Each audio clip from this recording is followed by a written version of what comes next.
Olá pessoal, aqui é o professor Robério, professor de História do Colégio Estadual Castro Alves, em Adustina, Bahia. E hoje vamos iniciar um novo assunto, um assunto já para a quinta unidade, a penúltima unidade, né? Só vamos até a sexta unidade e depois finalizaremos os nossos assuntos desse ano letivo, desse período letivo. Antes de iniciar o assunto propriamente dito, eu gostaria de pedir mais uma vez, por gentileza, para quem não for inscrito no canal, que se inscreva e ative o sininho de notificações para poder receber mais vídeos. Pois bem, pessoal, hoje vamos iniciar essa primeira aula da quinta unidade, cujo tema é Período entre Guerras, Estados Unidos da América e Europa. Vamos compreender o que aconteceu quando acabou a Primeira Guerra Mundial. Então, nós vimos lá o conflito, como foi que surgiu a Primeira Guerra Mundial, qual foi o estopim que deu início a esse movimento bélico, esse movimento dos países, como a gente viu, né? Então, nós vimos lá os países que vão lutar justamente por causa de ideologias, por causa de política, ou simplesmente por questões bélicas. E aí vimos todo o desenrolar, todas as características da guerra. Além disso, observamos que em 1917 a Rússia vai abandonar a Primeira Guerra Mundial para tratar dos assuntos internos, que seria a revolução que estava acontecendo, a Revolução Bolchevique, a Revolução de Esquerda, né? Essa revolução que vai mudar a história da esquerda no mundo, a Revolução Russa, que vai abalar o sistema imperial russo, que vai matar o czar e toda a sua família. Depois do término da guerra, nós sabemos que a Primeira Guerra Mundial vai começar de 1914 e vai ter seu término em 1919, e nós vamos analisar justamente esse período, que vai de 19 a 39. Então, a Segunda Guerra Mundial vai acontecer de 1939 a 1945. Então, o que aconteceu entre a Primeira e a Segunda Guerra Mundial? Muitos dizem que, na realidade, era uma guerra contínua, que a Segunda Guerra nada mais foi do que consequências da Primeira. Então, vamos ver se realmente é isso, né? Na imagem, já a priori, vocês conseguem ver duas coisas. Vocês conseguem ver de um lado, do seu lado esquerdo, do seu lado direito, vocês conseguem ver o Adolf Hitler e o Adolf Hitler, no caso da Alemanha, e vocês conseguem ver o Benito Mussolini da Itália. Eles dois que deram origem a dois partidos, deram origem a dois movimentos de genocídio, dois movimentos que mataram muito durante a Segunda Guerra Mundial. Vocês conseguem ver aí que vai surgir o nazismo na Alemanha e o fascismo na Itália. Então, respectivamente, vocês conseguem ver na imagem o Adolf Hitler com a suástica no braço, com aquele símbolo da suástica, o Hitler de bigodinho, de bigode, né? E de chapéu preto, todo preto, com a águia na frente, vocês conseguem ver o Mussolini, o Benito Mussolini. Então, o Hitler vai fundar o Partido Nazista e o Mussolini vai fundar justamente esse partido fascista na Itália. Então, pessoal, durante a Segunda Guerra Mundial, tanto o nazismo como o fascismo vão matar de forma significativa todos aqueles que fossem contra o seu sistema.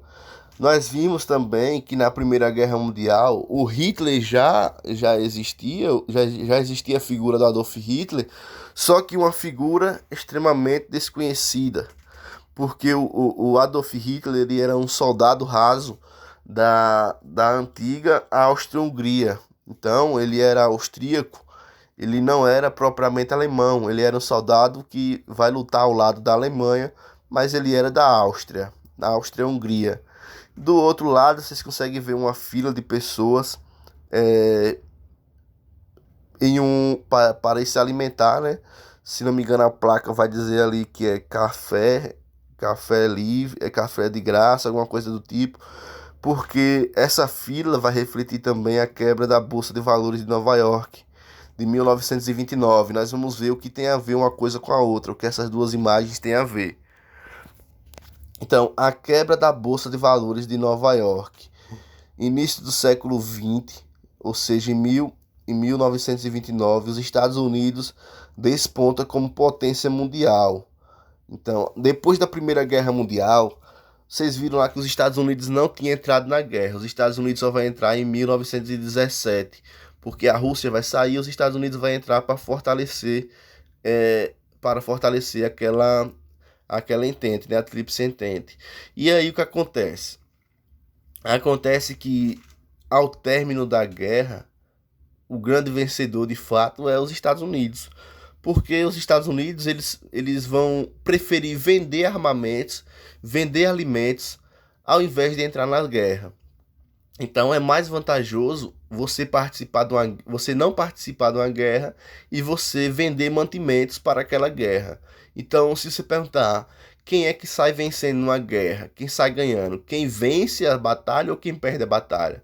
Na realidade, todos vão perder, porque todos que participam da guerra perdem, porque sempre há mortes, sempre há miséria, sempre há escassez de alimentos, as indústrias param, as indústrias alimentícias vão parar e vão começar a produzir só armamentos bélicos. Então, para os Estados Unidos, durante a Primeira Guerra Mundial, que vai acontecer de 14 a 19, foi muito mais vantajoso ficar só distribuindo e vendendo armamentos e comida. Então, os Estados Unidos vai ser a partir daí, o ápice, vai ter o seu apogeu, vai ser a grande potência mundial que está até hoje. Então os Estados Unidos vai se desenvolver bastante nessa época, porque eles vão aproveitar todo esse período bélico, toda essa beligerância, toda essa guerra, justamente para só vender e não participar da guerra. Então assim os Estados Unidos fez a sua fortuna. Os Estados Unidos abastecem os países da Tríplice Entente, os credores nos fins do combate e substituem os ingleses na América Latina.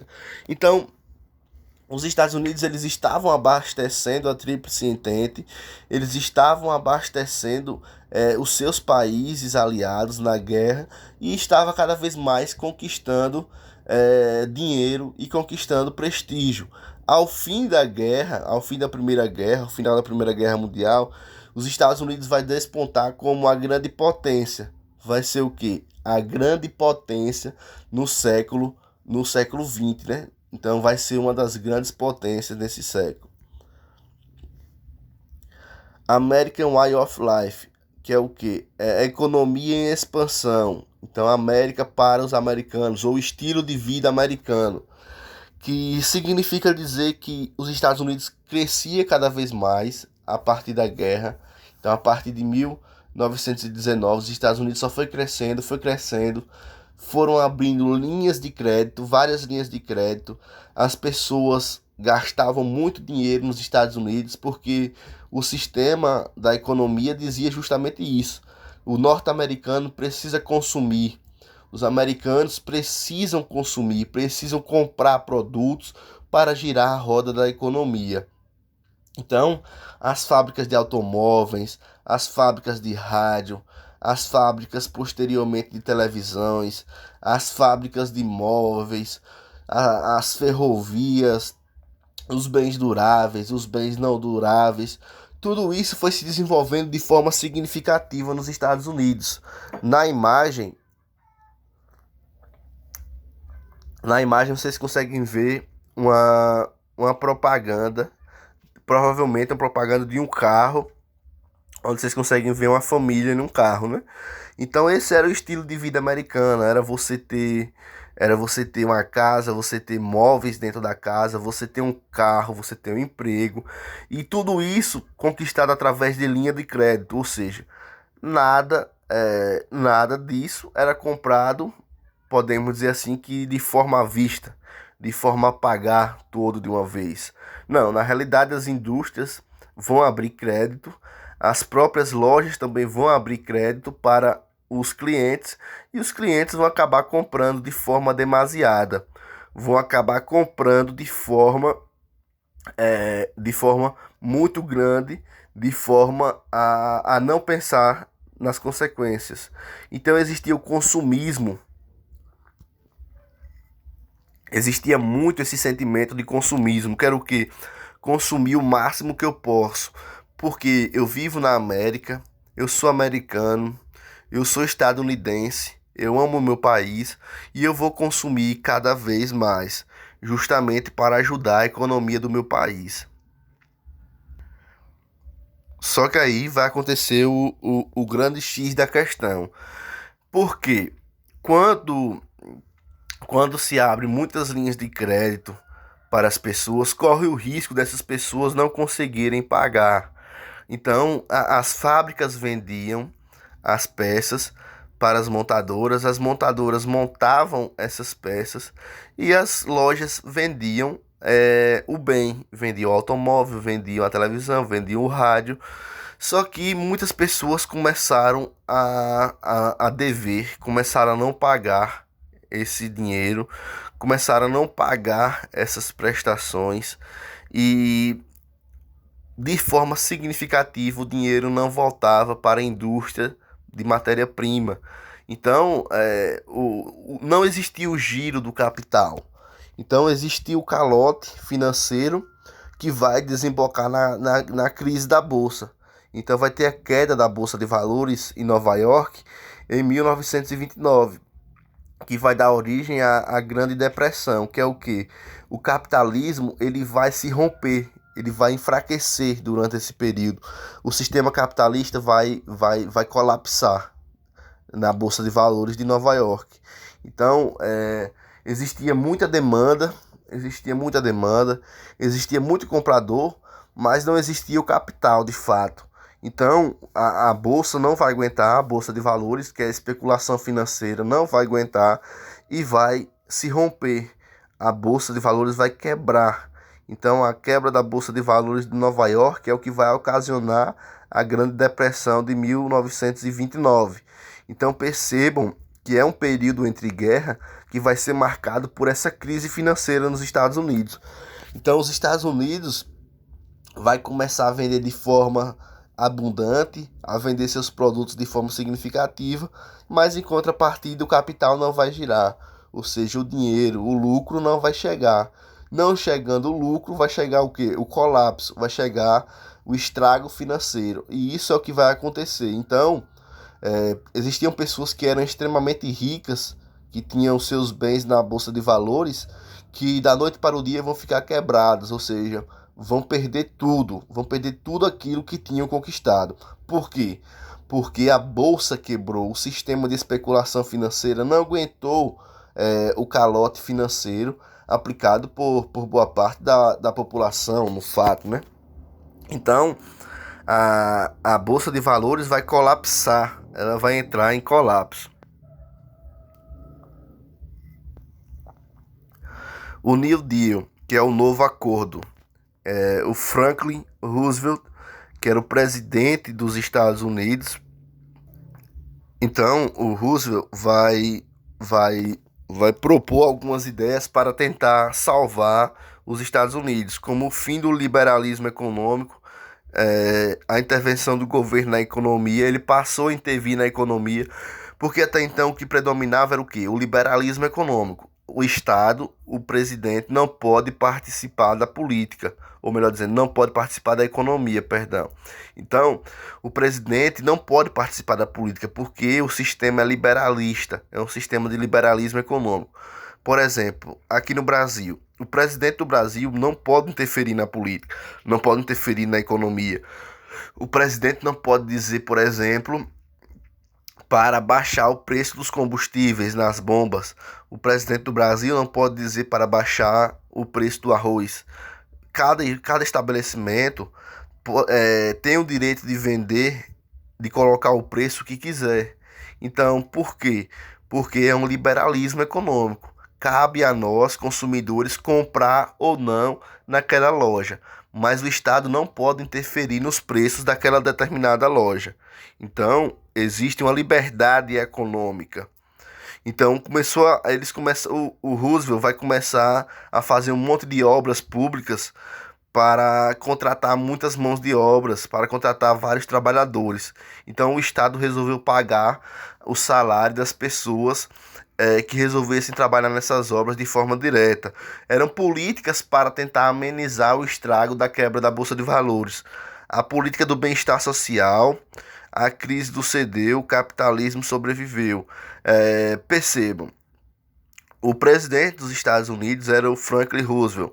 Ele vai perceber que os Estados Unidos quebrou, que a Bolsa de Nova York quebrou, e vai começar a fazer algumas políticas para tentar salvar os Estados Unidos, que vão ser essas políticas de construções, de contratar essas mãos de obras dessa população, de pagar a população de forma direta, para tentar amenizar esse calote da Bolsa de Valores, para tentar amenizar um pouco dessa quebra da bolsa, vai para tentar amenizar um pouco do giro do capital, para colocar o capital diretamente na mão das pessoas mais pobres. Então, essas políticas vão servir justamente para isso, né? Os efeitos mundiais da quebra da Bolsa de Valores de Nova York atingiu a maioria dos países capitalistas. A venda de produtos para os Estados Unidos, o empréstimo de dinheiro dos Estados Unidos, a recessão e o desemprego, o fortalecimento da intervenção estatal, a ascensão de regimes totalitários.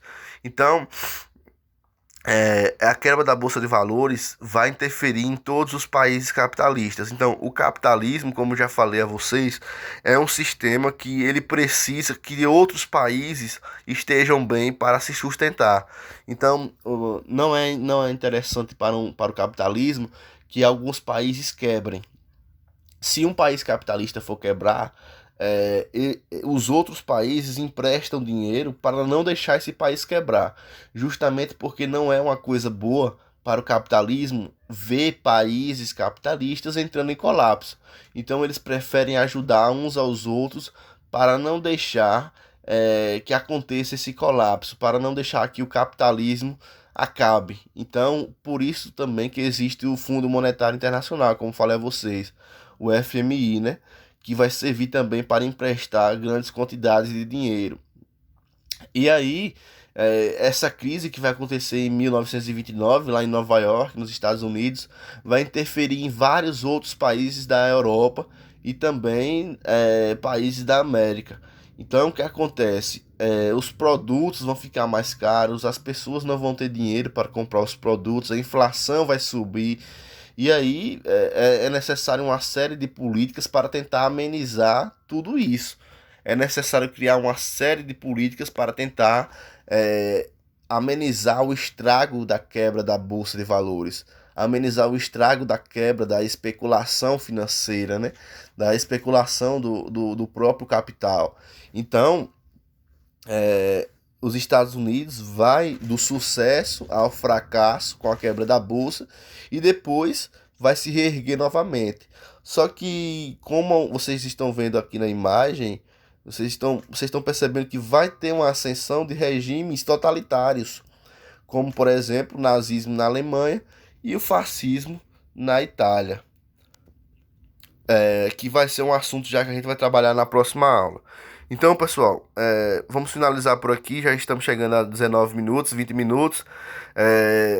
Hoje foi só uma introdução sobre o que é a Bolsa de Valores de Nova York, sobre o que foi a quebra da Bolsa de Valores, por que aconteceu a quebra da Bolsa, ou seja, quais foram os motivos, as consequências.